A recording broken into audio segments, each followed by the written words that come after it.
Henri Guénaud, en mai de l'année dernière, vous avez publié une longue tribune dont les premiers mots sont cette phrase: «Nous marchons vers la guerre comme des somnambules». Vous vous y inquiétiez de la possibilité que la guerre en Ukraine débouche sur un affrontement direct entre l'OTAN et la Russie. Comment, de votre point de vue, les choses ont-elles évolué depuis? Bien depuis l'escalade s'est enclenchée, l'escalade continue. C'est-à-dire que moi, j'ai écrit cette tribune parce que j'étais très inquiet de cet engrenage qui est l'engrenage de la guerre. Alors, il y a l'engrenage qui nous mène à la guerre, qui s'est déroulé de façon habituelle, c'est-à-dire chacun prétend à l'autre ses propres intentions, ses propres ambitions, ou ses propres turpitudes. Nous sommes arrivés à une guerre qui était devenue quasiment inévitable, dont personne ne voulait vraiment et que tout le monde a tout fait pour qu'elle arrive bien. Et puis depuis, nous sommes dans l'engrenage de la guerre elle-même.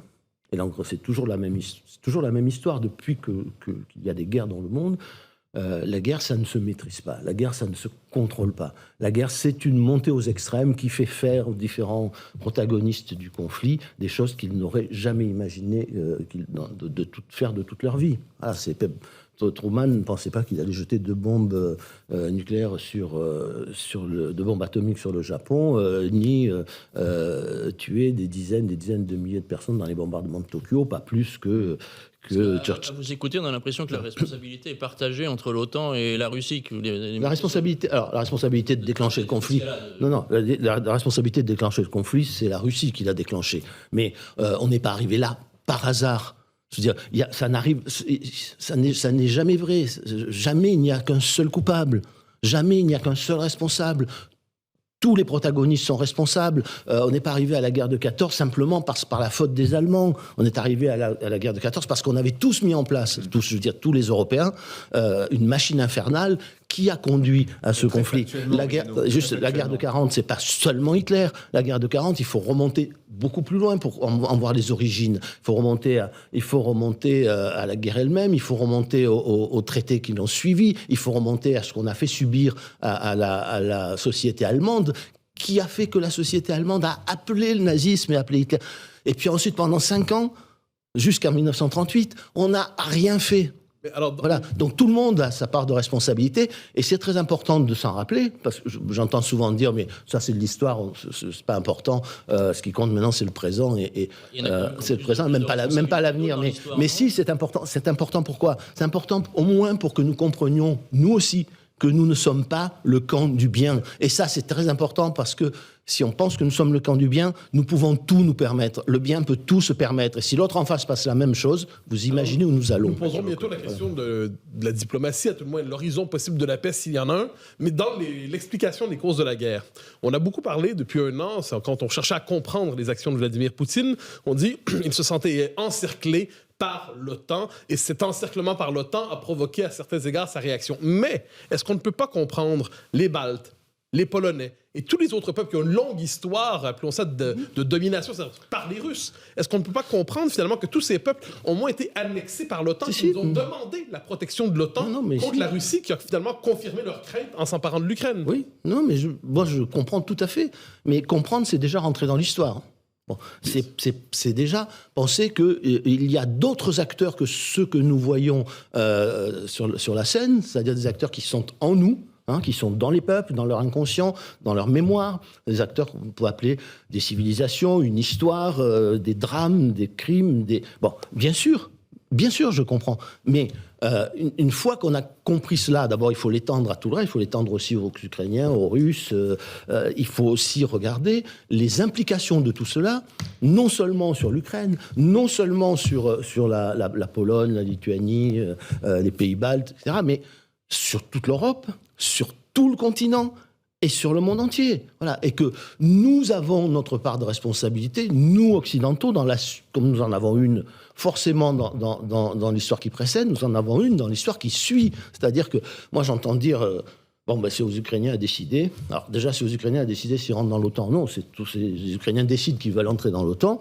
et les membres de l'OTAN décident s'ils veulent ou non accueillir les Ukrainiens dans l'OTAN. Est-ce que ça améliore les choses ? Est-ce qu'au contraire, ça les aggrave ? Ça, c'est une première chose. Et deuxièmement, ça n'est pas à l'Ukraine toute seule de décider.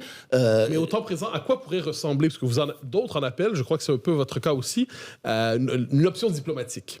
Alors, à quoi pourrait ressembler aujourd'hui le contenu de ces négociations? Avant d'en arriver là, juste si ça ne se termine pas par une option diplomatique, c'est-à-dire par une négociation et un accord, où, quels que soient les sacrifices que font les uns ou les autres, finit par se mettre d'accord pour faire ces sacrifices, ça finira comment? C'est la première des choses, c'est la première des questions à se poser. Donc, est-ce que ça finit par la guerre directe entre l'OTAN et la Russie? Jusqu'où? Est-ce que ça finit par la guerre nucléaire? Est-ce que ça finit par une sorte de solution à la coréenne? C'est-à-dire, on s'arrête, au mieux on fait un armistice, et puis pendant des décennies et des décennies, on a face à face, de chaque côté de la tranchée, des peuples qui sont hostiles. Mais que faire, Henri Guénaud? Attendez, la dernière possibilité, c'est que sur des choses, mais très la dernière, mais c'est très concret ça. Moi, ce qui me Faut frappe, arrêter matériellement d'aider l'Ukraine aujourd'hui? mais attendez.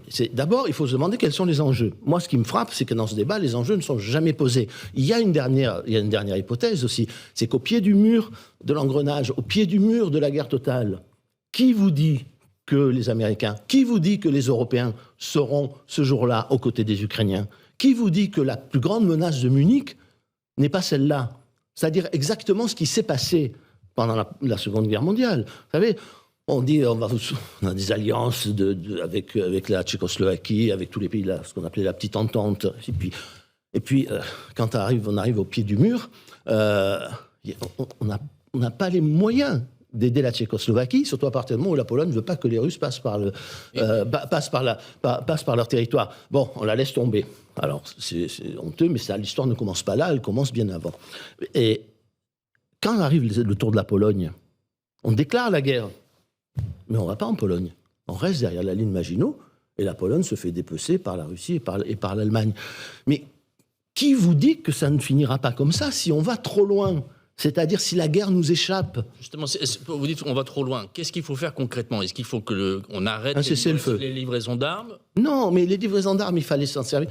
On ne peut pas non plus continuer. Avant de dire arrêter, il faut arrêter l'escalade. Vous savez ce qui se passe aujourd'hui? Qu'est-ce que vous appelez l'escalade? L'escalade, c'est je ferai que des armes défensives, puis je fais des armes offensives, puis je ferai pas d'armes à longue portée, puis je fais des armes à longue portée, puis je ferai pas d'armes lourdes, et je fais des armes lourdes. Il suffit que quelqu'un dise je donne un char léger pour que le voisin dise j'en donne 2. Puis quelqu'un dit je vais donner un char lourd, j'en donne 2.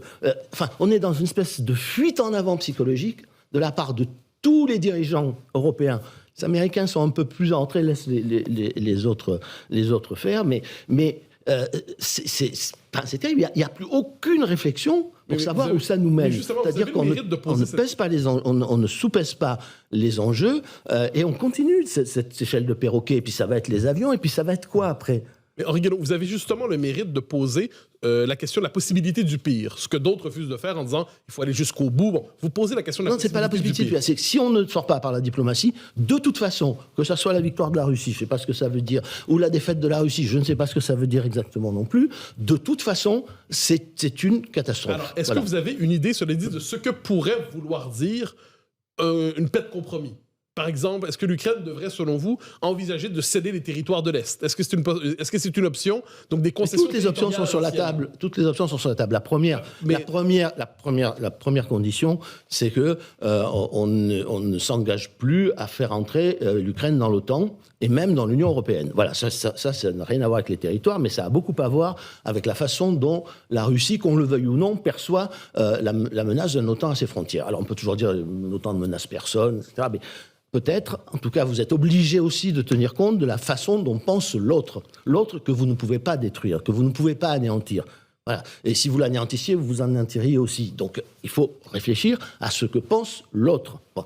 Donc ça, c'est la première chose. Après, les problèmes territoriaux, ils seront réglés encore une fois, par une négociation, l'évaluation de l'état des forces. Vous savez, quand la France a perdu la guerre de 70, elle a perdu l'Alsace et une partie de la Moselle. Bon, ça a fait plaisir à personne. Mais à un moment donné, il fallait que ça s'arrête. Et ça s'est arrêté par un accord. La France a pris sa revanche quelques décennies plus tard. Mais encore une fois, c'est ne voir que le point de vue de l'Ukraine, c'est-à-dire ne pas voir le point de vue des deux, alors que vous ne pouvez pas décider à la place des Russes de ce qu'ils feront, ce qu'ils ne feront pas. Et d'autre part, ne pas voir les implications à la fois continentale et même mondiale de cette affaire et penser que nous n'avons, nous, aucune responsabilité dans la suite de cette histoire est quelque chose qui me dépasse, c'est irresponsable. Je vais vous donner un exemple. Vous êtes invité du grand rendez-vous Europe 1 CNews Les Échos. On va marquer une très courte pause. La guerre en Ukraine, on va poursuivre la conversation dans un instant. On en parlera aussi parce qu'elle jette de l'huile sur le feu de l'inflation, sujet qui vous tient à cœur. On en parle dans un instant sur Europe 1 et sur CNews. À tout de suite. L'ancien député des Yvelines et conseiller spécial de Nicolas Sarkozy à l'Élysée, Henri Guénaud, est l'invité ce dimanche du grand rendez-vous européen CNews Les Échos. Henri Guénaud, nous parlions juste avant la pause de la guerre en Ukraine et vous disiez « nous ne tenons pas suffisamment compte du point de vue des Russes ». Mais le point de vue des Russes, précisément, c'est celui de l'annexion totale d'un pays, l'Ukraine, ce qui est précisément la cause de cette guerre.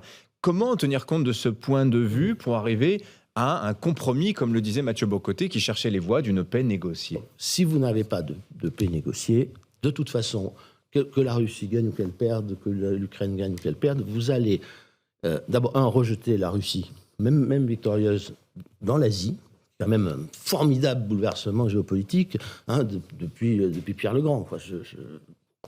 Vous allez mettre tous les pays baltes, polonais, etc., tous les voisins de la Russie, sur une ligne de front. Et ils vont vivre dans la terreur de cette ligne de front pendant des décennies, voire plus. Bon. Donc, de toute manière, c'est une mauvaise solution que de ne pas choisir une sortie diplomatique. Une mauvaise solution pour tout le monde. Alors, et puis derrière, il y a, si vous leur rejetez la Russie victorieuse ou défaite dans l'Asie, vous favorisez définitivement une coalition avec la Chine, l'Iran, etc. Et un enjeu terrible, une bataille terrible pour prendre le contrôle, pour assurer l'hégémonie d'un camp ou de l'autre sur ce qu'on a appelé l'Eurasie. Vous savez, tout est écrit dans les livres des spécialistes de géopolitique américains, Dombrzezinski. Derrière, il y a tout ça aussi. Donc derrière, il y a à la fois la mentalité des peuples et il y a à la fois les enjeux géostratégiques ou la représentation géostratégique du monde depuis très longtemps. Bon, si vous ne voulez pas tenir compte de ça, si vous ne voulez pas comprendre la rationalité ou l'irrationalité de chacun des acteurs en place, vous ne pouvez pas trouver un chemin. Comprendre ne veut pas dire... Comprendre comment il fonctionne ne veut pas dire absoudre, ne veut pas dire excuser.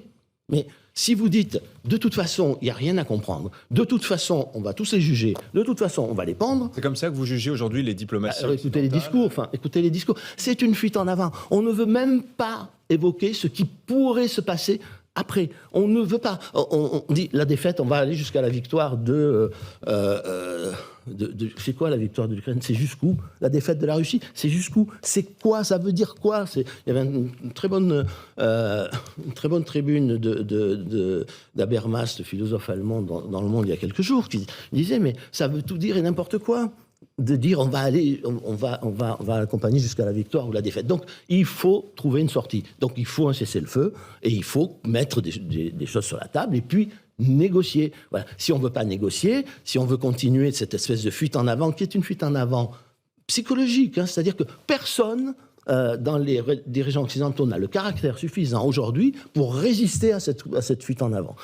Mais et dont l'Europe sera la première victime, quoi qu'il arrive. Mais est-ce qu'Emmanuel Macron, à certains égards, n'a pas cherché à faire entendre une voix distincte de celle des Américains? Il a cherché, mais vous avez remarqué que dès qu'il dit un mot dans ce sens, il subit une pression terrible de tous les autres et qui rentre dans le rang. Voilà, c'est que un homme d'État, c'est quelqu'un qui a assez de caractère pour assumer un point de vue sans être obsédé par ce qu'il lit dans le regard des autres, et en particulier de ses pairs. Voilà, Mitterrand avait je ne parle pas de De Gaulle, mais Mitterrand avait ce caractère, Giscard d'Estaing avait ce caractère, Jacques Chirac avait ce caractère. Vous imaginez pas les pressions qu'il a subies au moment de la guerre en Irak. Les mêmes mots, les mêmes pressions. Eh bien, ça ne l'a pas ébranlé. Nous manquons de dirigeants qui ont le caractère suffisant pour résister à ce qu'ils lisent dans le regard des autres. Voilà.